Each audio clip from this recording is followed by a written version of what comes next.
오늘도 결혼에 관한 이야기를 합니다. 사도 바울이 복음을 전하러 이렇게 다녔던 그 당시는 로마 황제의 다섯 번째, 로마 시대 로마 제국의 황제의 다섯 번째 네로 황제가 통치하고 있었습니다. 네로 황제는 54년부터 68년까지 14년 동안 로마 제국을 통치하는데, 마지막 4년 동안 64년부터 68년까지 그 사이에 기독교인들을 극심하게 박해를 했습니다. 로마의 네로 황제는 기독교인들을 박해한 황제로 아주 유명합니다.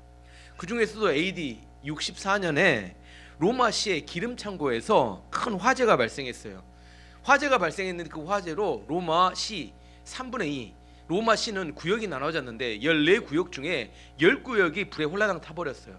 요즘같이 이렇게 방화 그런 물질을 사용하지 않고 목재나 이런 걸로 지었기 때문에 14구역 중에 10구역이 타버렸습니다. 이렇게 타버리니까 민심이 안 좋아져요. 반란이 일어날 기미가 보이니까 민심을 되돌리기 위해서 네로 황제가 이 불을 지른 사람들이 그리스도인들이라고 거짓 소문을 퍼뜨려서 그리스도인들을 잡아서 죽이는 박해를 시작했습니다.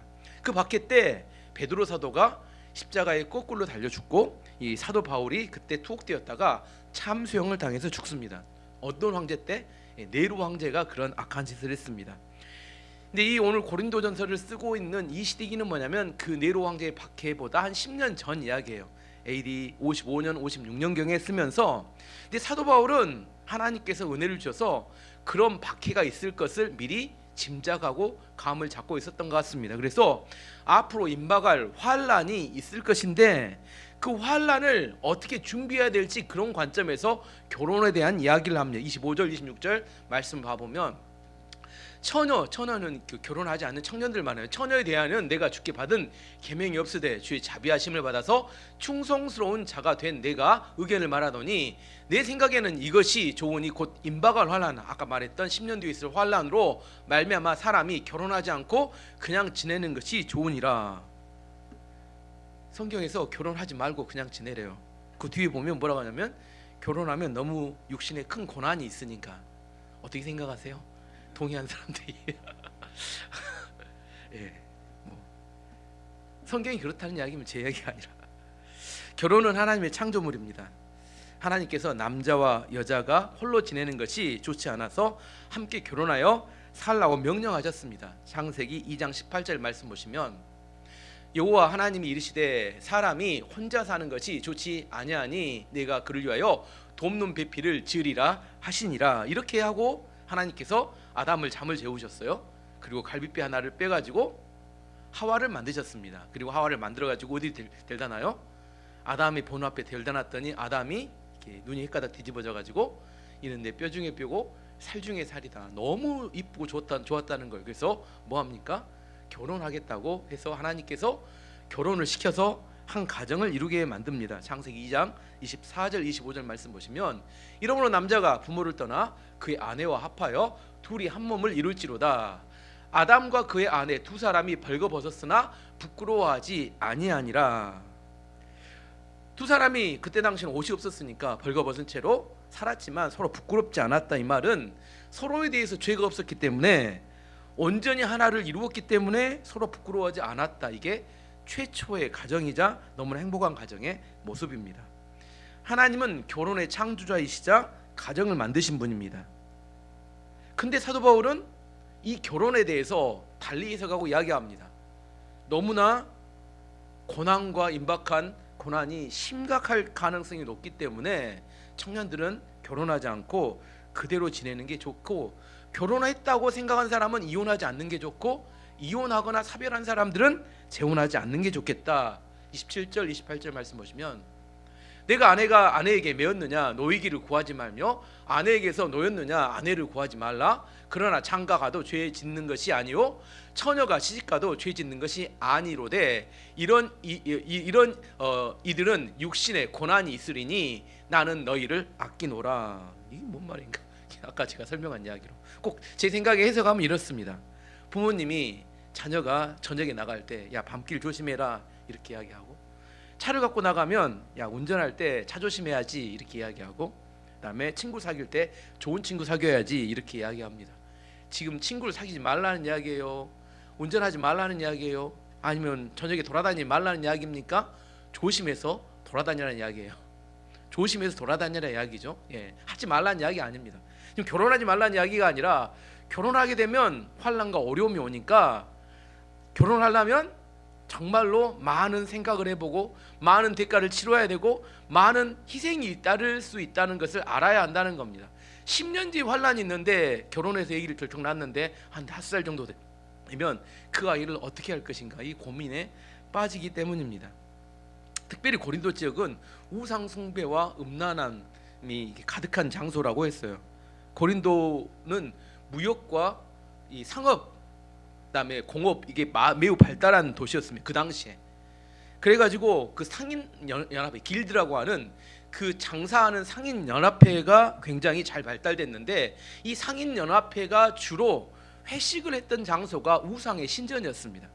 우상의 신전에서 왜 회식을 했냐면 거기 가서 우상에게 자기들의 그 장사가 잘 되도록 해달라고 거기서 이렇게 제사를 지냈어요. 우상에게 바쳐진 술과 고기를 먹었습니다. 그리고 신전의 여제사장들과 성적인 관계를 가졌습니다. 이게 신전 식탁의 일상적인 일이었어요. 이걸 누가 했냐면 고린도 지역의 상류 사회, 일반 평민들만 아니고 아주 잘 사는 상류 계층들은 이 신전 회식을 일상적으로 즐겼습니다. 이런 타락하고 음란한 문화가 고린도에 사는 일반 사람들에게도 자기들은 살지 않지만 워너비 그렇게 되기를 원하는, 내가 출세하고 성공하면 나도 그런 모임 가지며 거기에 참석하는 것을 당연하게 생각하는 그런 타락한 문화가 있었다는 겁니다. 이런 문화가 있으니 그 도시가 어떻게 되겠어요? 우상 숭배와 어떤 성적 타락이 그 도시를 점점 이렇게 사로잡아 갔습니다.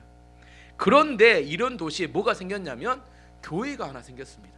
사도 바울이 고린도란 지역에 가서 복음을 전해서 교회를 개척했는데 처음에 고린도에 갔을 때 사도 바울이 갔을 때 음란하고 이우상 숭배 문화가 너무 지독하니까 하나님께 이야기, 하나님 저 떠날랍니다. 여기는 도저히 견디기 힘들어서 못하겠어요. 그렇게 말했더니 하나님이 떠나지 마라. 그리고 뭐라고 하냐면 그 자리에 머물러서 복음을 계속 전하면 큰 부흥이 있을 것이다. 사도행전 18장 9절 10절 말씀 보시면 밤에 주께서 환상 가운데 바울에게 말씀하시되 두려워하지 말며 침묵하지 말고 말하라. 내가 너와 함께 있음에 어떤 사람도 너를 대적하여 해롭게 할 자가 없을 것이니 이는 이 성 중에 내 백성이 많음이라 하시더라. 고린도 지역에 있을 때 하신 말씀이에요. 이 약속의 말씀처럼 사도 바울이 1년 6개월을 머물렀고 고린도에 엄청난 부흥이 있어서 큰 교회가 세워졌습니다. 근데 문제는 뭐냐면 교회에 다니는 성도들, 예수님 믿고 구원받은 성도들이 생겼는데 이제 갈등입니다. 하나님 말씀을 따라 살 건지 아니면 그 지역에 있는 문화, 아까 말한 음란하고 우상숭배 문화를 따라 살 건지, 내가 장사를 하려면 그 상인연합회에 가입하지 않으면 장사를 못합니다. 어떻게 해야 될까요? 가입하게 되면 회식 자리에 참석을 해야 돼. 이 매우 곤란한 문제입니다. 이제 이 두 가치 사이에서 갈등하고 고민하는 겁니다. 우리 마음에는 제가 항상 두 마리의 개가 있다겠어요. 하나는 흰 개, 하나는 검은 개. 흰 개는 하나님 말씀을 따라 살고자 하는 그런 개를 말하고 흰 개. 검은 개는 세상의 문화를 따라, 세상의 타락한 문화를 따라 살기를 원하는 검은 개가 있습니다. 흰 개와 검은 개가 싸우면 누가 이길까요? 밥을 많이 먹는 개가 이깁니다. 답을 잘 모르시는, 뭔 개가 이긴다고 이제 기억을 시켜야 돼. 뭔 개가 이겨요? 밥을 안 주면 어떻게 돼요? 힘이 없어서 못 싸워요. 뭔 개가 이긴다고? 우리 중학교 1학년들 올라갈 애들이 올라왔구나. 제리미하고. 밥을 많이 먹는 개가 이겨요. 무슨 말이냐면 요즘 유튜브, 쿠팡플레이, 디즈니 플러스, 왓챠, 넷플릭스 주로 이 드라마가 많이 하는, 사람들이 주로 이렇게 요즘 TV 안 보고 이걸 통해서 드라마를 봅니다.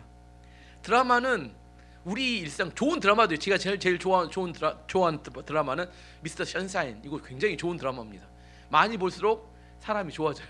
근데 이런 드라마 말고 대부분의 드라마는 우리 일상상과 동떨어진 재벌들 이야기, 사회적으로 아주 성공한 사람들의 이야기의 생각과 가치를 우리에게 심는 마귀의 통로입니다. 아까 말한 세상의 문화를 우리에게 심어요. 그걸 계속 보고 있으면 그것이 정답인 것처럼, 그것이 워너비처럼 생각하고 그렇게 살아야 된다고 생각합니다. 우리의 삶이 아닌데.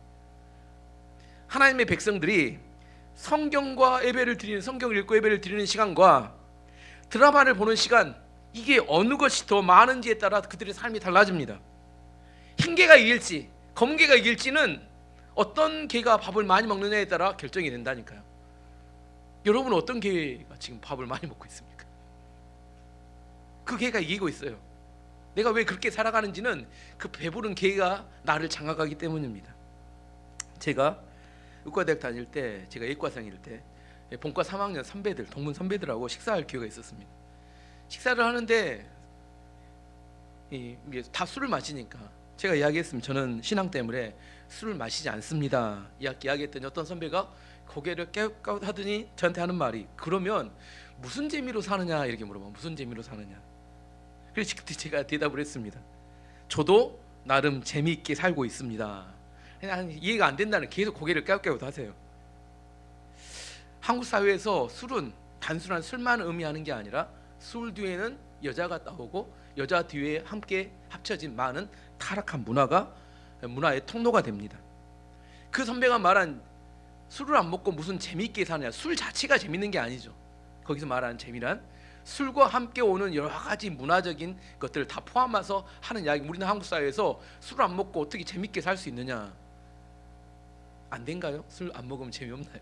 전 나름 재밌게 지금도 살고 있는데, 사도 바울은 임박한 환란이 다가올 때 결혼뿐만 아니라 우리의 삶을 어떻게 살아야 할지 이렇게 고민합니다. 29절에서 31절까지 보면, 형제들아 내가 이 말을 하노니 그때가 단축하여진, 고난의 때가 단축하여진 거로 이후로부터 안에 있는 자들은 없는 자같이 하며 우는 자들은 울지 않는 자같이 하며 기쁜 자들은 기쁘지 않은 자같이 하며 매매하는 자들은 없는 자같이 하며 세상 물건을 쓰는 자들은 다 쓰지 못하는 자같이 하라. 이 세상의 유형이 지나감이니라. 이게 너무 어려워서 좀 쉬운 성경으로 다시 한번 읽어드릴게요. 쉬운 성경으로. 성도 여러분, 내가 하고자 하는 말은 이렇습니다. 시간이 얼마 남지 않았습니다. 지금부터는 아내가 있는 사람은 아내가 없는 사람처럼 사십시오. 우는 사람은 울지 않는 사람처럼, 기쁨에 넘치는 사람은 기쁘지 않는 사람처럼, 물건을 사는 사람은 자기가 산 것을 가지고 있지 않은 사람처럼 사십시오. 세상 물건을 쓰는 사람은 그것들의 마음이 빼앗기지 않는 사람처럼 사십시오. 그것은 이 세상의 현재의 모습이 지나가고 있기 때문입니다. 임박한 환란이 멀지 않았기 때문에 내 눈앞에 보이는 그 현실적인 것들에 너무 마음을 두지 말라는 겁니다. 아내가 있어도 없는 사람처럼, 기쁘고 너무 좋은 일이 있어도 그거 너무 태내지 말고, 너무 슬프고 어려운 일이 있다고 해서 너무 절망에 빠지지 말고, 내 안에 부르심을 받은 그 하나님의 부르심을 따라 뚜벅뚜벅 자기의 삶을 걸어가라, 그렇게 이야기합니다. 왜 사도 바울이 이런 이야기를 하냐면, 그는 10년 뒤에 있을 임박한 환란을 보았기 때문에 어떻게 사는 게 좋을까에 대한 많은 고민을 했던 것 같아요. 그래서 제가 이렇게 생각해 봤어요. 이걸 적용하려면 어떻게 적용할 수 있을까? 우리나라에 남한 북한이 있잖아요. 10년 뒤에 남한과 북한의 제2의 한국전쟁이 터진다면 우리는 어떻게 살아야 될까, 이런 생각을 해봤어요. 여러분도 한번 생각해 보십시오. 10년 뒤에 우리나라에 남한과 북한 사이에 한국전쟁이 터진다면 어떻게 사는 게 지혜로울까요? 제일 미련한 사람은 돈 벌어서 건물 세운 사람, 건축, 뭐 이렇게 조물주 아래 건축주가 있다고, 위에 건축주가 있다고 했는데, 건축주가 됐는데 뭐요? 미사일 한 방이면 그 건물 날아가면 이제 알거지가 되는 거죠.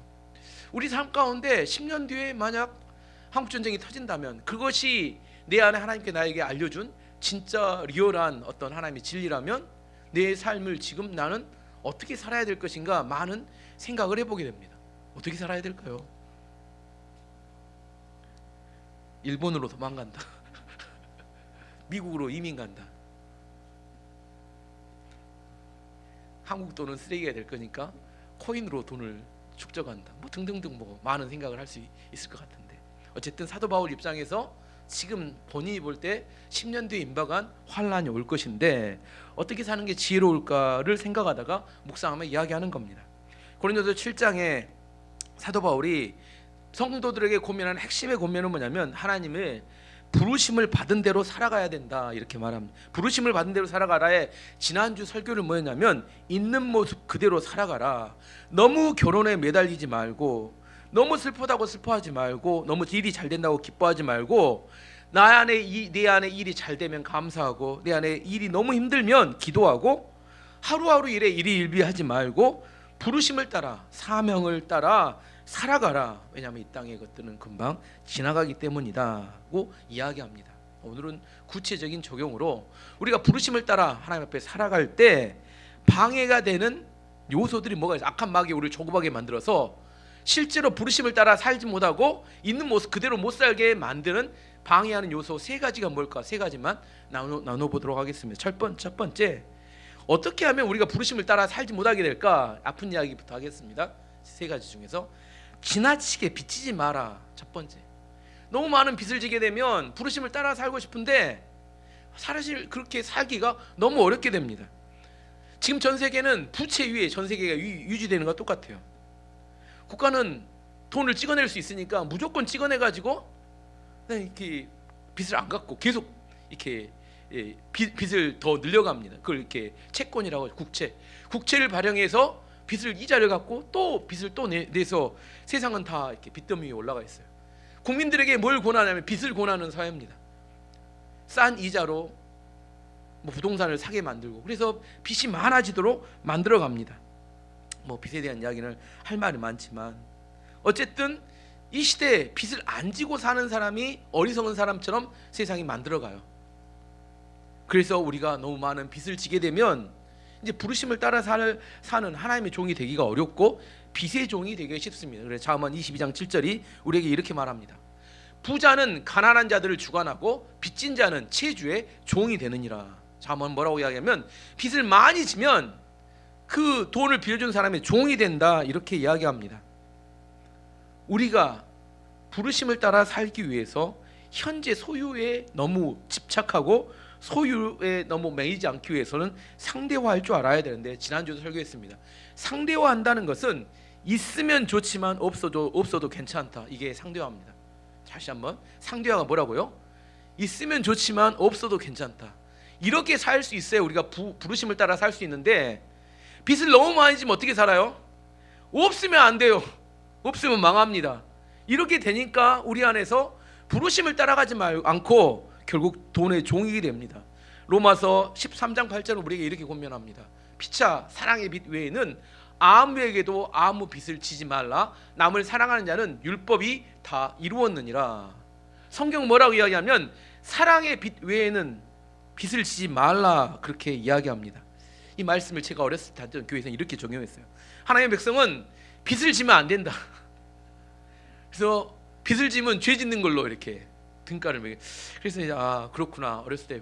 근데 제가 이렇게 처음 청년 사역을 하면서 내가 빚을 지면 안 되지만 한 가지는 빚을 져라. 내가 결혼하면 무조건 빚을 내서 집을 사라. 왜냐하면 돈을 버는 속도보다 집값이 올라가는 속도가 훨씬 빠르기 때문에 일단은 빚을 내서 집을 사라. 왜냐하면 두 번째 이유는 뭐냐면 집을 사서 빚을 갚는 동안 그것이 갚기 위해서 이렇게 노력하다 보면 과소비를 줄이게 되는 효과와 함께 나중에 보면 저축 효과가 있더라. 그 10년 20년 갚다 보니까 내가 그렇지 않았으면 그냥 써버리고 말았을 텐데, 그거 이렇게 빚 갚다 보니까 갚았는데 나중에 보니까 20년 보니까 그 갚은 양만큼이 저축이 되더라. 그래서 청년들한테 일단 결혼하면 일단은 빚을 내서 집을 사라. 지금도 그건 유효한 것 같아요. 투자의 목적이 아니라 내가 막 여러 개를 사는 게 아니라 자기가 살 집에 대해서는 청년들에게 빚을 내서 집을 사라고 그렇게 권했습니다. 하지만 그 외에는, 사랑의 빚 외에는 빚을 지지 말라, 이게 성경의 가르침이에요. 왜냐하면 그렇게 되면 부르심을 따라 살기가 어려워지기 때문입니다.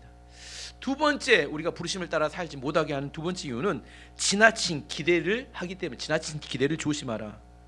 우리 인생에서 내 힘으로 바꿀 수 없는 것들을 받아들일 줄 아는 지혜가 필요합니다.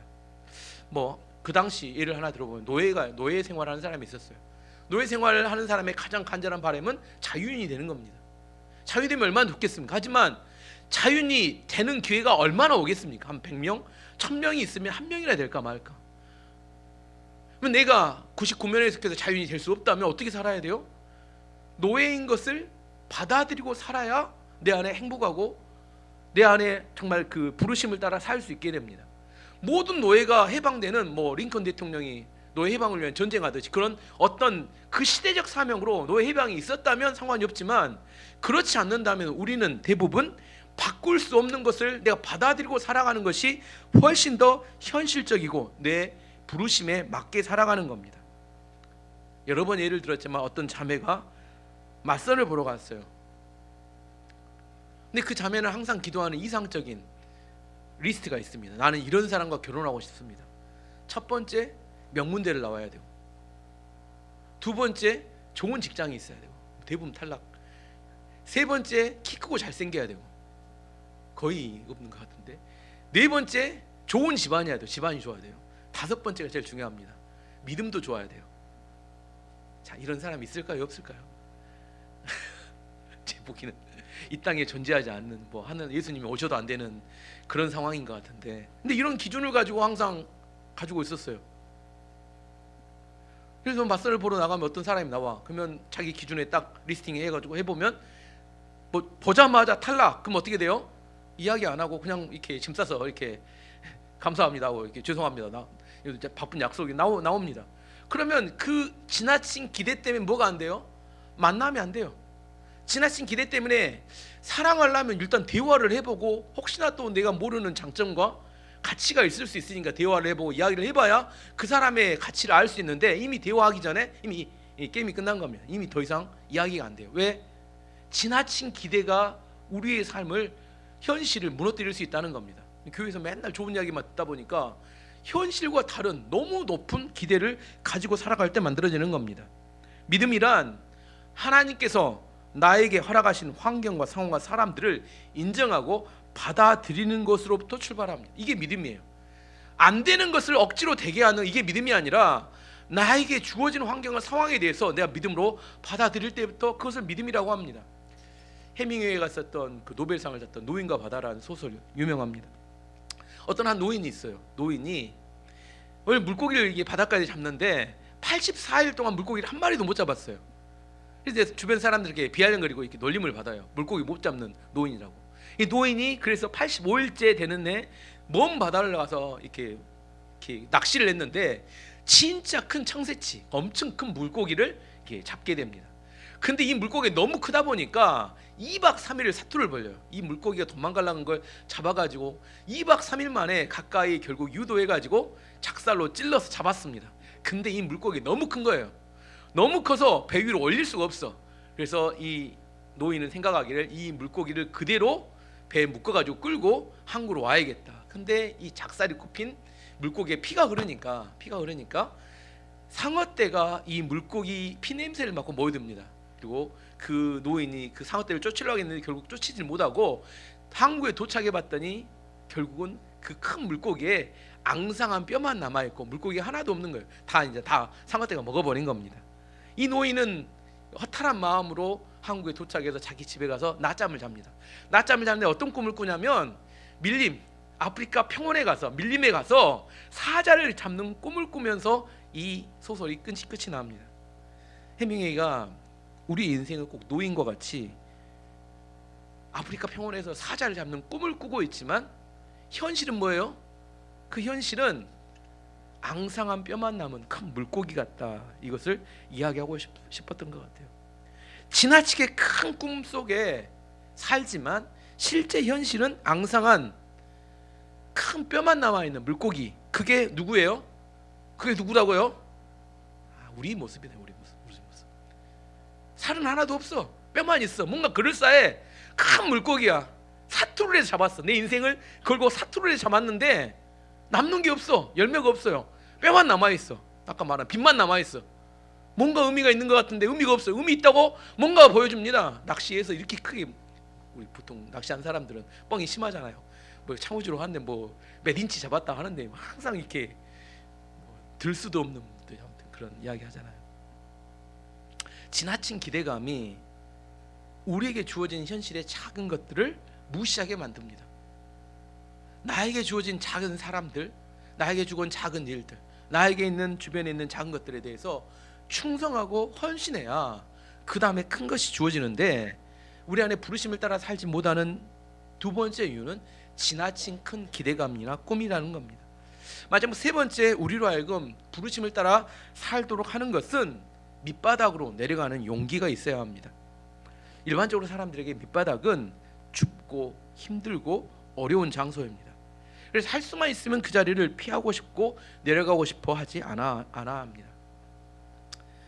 서커스단에서 공중 고개돌기, 이게 제일 마지막에 하는 멋진 고개인데, 공중 고개돌기를 배우기 위해서 사람이 이렇게 높은 곳에 올라가게 됐을 때 공중 고개돌기를 배워야 되는데, 처음에 배우는 것은 공중 고개 도는 그걸 연습하는 게 아니라 처음에 배우는 것은 아래에 있는 그물 있잖아요. 공중 고개돌 아래 그물 있잖아요. 그물로 떨어지는 훈련부터 한다고 합니다. 우리가 아래에서 서커스를 볼 때 그물은 너무 커서 위에서 아무리 떨어져도 절대로 죽지 않을 것 같은데, 위로 올라가면 아래를 쳐다보면 그물이 너무 작아서 떨어지면 곧 죽을 것 같은 그런 두려움이 든대요. 두려움이 들면 아무것도 못하니까 처음 올라가면 날마다 연습하는 게 위에서 뭐예요? 툭 떨어지면 그물에 딱 떨어져서 출렁출렁해서 계속 반복하다 보면 그때 깨닫는데, 뭘 깨닫냐면 떨어져도 죽지 않는구나. 이게 확신이 들면 그때부터 올라가면 뭐가 보여요? 사람이 보이고 맞은편에, 그리고 앞에 있는 그네가 보이고, 그다음 주변에 있는 모든 것이 보이기 시작하면 그때부터 뭘 하냐면 그때부터 연습을 하게 할 수 있게 된다고 합니다. 떨어지면 안 돼, 이렇게 두려움 속에 사는 사람들은 절대로 자기 능력을 발휘할 수 없게 됩니다. 떨어져도 괜찮아, 이런 확신을 갖게 될 때부터 진짜 나는 내 실력을 발휘할 수 있게 됩니다. 아직도 내가 두려움 속에, 염려, 근심 속에서 잠을 자지 못하고 있다면 먼저 떨어지는 훈련을 해야 합니다. 밑바닥으로 내려갈 만한 용기가 있어야 돼요. 다른 사람의 형편, 보는 눈, 허세 이런 거 말고 내 진실의 모습을 만날 수 있는 그 정도까지 내려가야 합니다. 어떤 사람이 물속에 빠져서 허우적거리고 있었는데 지나가는 사람이 봤어요. 그래서 지나가는 물속에 있는 사람이 뭐라고 하냐면 살려주세요 하니까 지나가던 사람이 이렇게 이야기합니다. 물속에 뭐가 보입니까? 물어봤어요. 그랬더니 그 사람이 물속을 보더니 바닥이 보입니다 이렇게 대답했어요. 그랬더니 그 사람이 하는 말이, 그러면 바닥으로 내려가서 바닥을 차고 올라오세요 이렇게 이야기하더래요. 그래서 바닥으로 내려가서 바닥을 차고 올라왔더니 살아났다고 합니다. 뭐가 보이면? 바닥이 보이면 뭐 하면 돼요? 내려가서 차고 올라오면 됩니다. 수영장에서 보통 이렇게 남부대 수영장 가면 2m 정도 돼요. 실제 수영 못하는 사람들은 2m가 무서운데 실제로 바닥으로 내려가 보잖아요. 바닥 차고 올라오면 금방 또 올라옵니다. 우리가 살아갈 때 바닥이 보일 때는 바닥으로 내려가서 차고 올라오면 됩니다.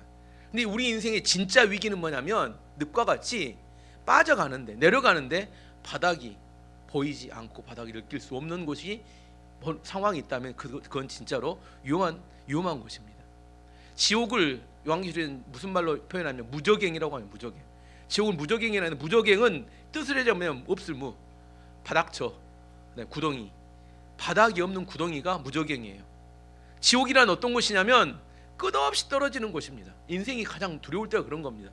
내가 어느 정도에서 바닥이 있고 거기에 걸터 앉으면 다시 올라올 수 있다면 그것은 그 어려운 때가 아니라 얼마든지 회복할 수 있는 그런 기회가 되지만, 계속 끊임없이 내려간다면 지금 지옥에 빠져 있다고 생각하면 될 것 같아요. 지금 이야기하고 있는 것은 바닥으로 내려갈 용기를 이야기하고 있습니다. 모세는 바로 왕, 애굽의 바로 왕이 엄청난 박해를 줄 때였습니다. 모든 태어난 아이들, 남자아이들 다 죽이라고 했어요. 모세의 어머니가 모세가 태어나고 모세를 키우려고 했는데 이 아이가 점점 커가면서 크게 우는 거야. 잘못하면 모세뿐만 아니라 모세 가족들 싹 죽임을 당할 수 있어서 결국 3개월이 되었을 때 결정을 내립니다. 이 아이를 갈대 상자를 만들어서 갈대 상자에다 아이를 놓고 나일강에 떠나보내기로 결정을 합니다. 나일강에 떠나보낸다는 건 그때 대부분 떠나보내면 죽습니다. 아이가 물속에서 자기 손으로 죽일 수 없으니까 물속에 떠나버리기로 하고 떠나보내는데, 그리고 엄마가 안타까운 마음으로 갈대 상자에 넣어서 떠나보내죠. 근데 떠나보낸 이렇게 갈대 상자가 어디로 가요? 어디로 갑니까? 누구 앞으로? 바로 왕의 딸인 공주 앞으로 가게 됩니다. 공주가 그걸 건져내요. 그리고 애굽의 왕자로 모세가 성장하고 자라게 됩니다. 우리가 생각할 때 우리 손에서 아이를 키우면 잘 키울 것 같잖아요. 근데 실제로는 요괴배처럼 하나님 손에 우리 자녀를 맡겨드릴 수 있을 때 하나님께서 우리 자녀들을 책임지시고 하나님께서 더 좋은 자녀로 이스라엘 백성을 구원할 하나님의 위대한 사역자로 성장시키고 자라게 하십니다. 우리 안에서 밑바닥으로 내려갈 용기가 필요합니다. 내가 하나님께 맡길 만한 믿음이 필요해요. 내 눈앞에 보이지 않으면 다 망할 것 같지만 그렇지 않다는 거예요. 믿음이 없으면 항상 내가 전전긍긍 내가 그걸 붙잡고 있으면 내 원하는 대로 되면 다 잘 될 것 같은데 그렇지 않다는 겁니다. 두렵지만 믿음을 가지고 하나님께 맡길 때 그때 하나님께서 일하셔야 그 아이에게도 더 놀라운 변화가 나타나고 우리도 부르심에 합당하게 살아갈 수 있게 됩니다. 이게 뭐냐면 있는 그대로의 모습으로 하나님께 맡길 때 하나님께서 책임지십니다.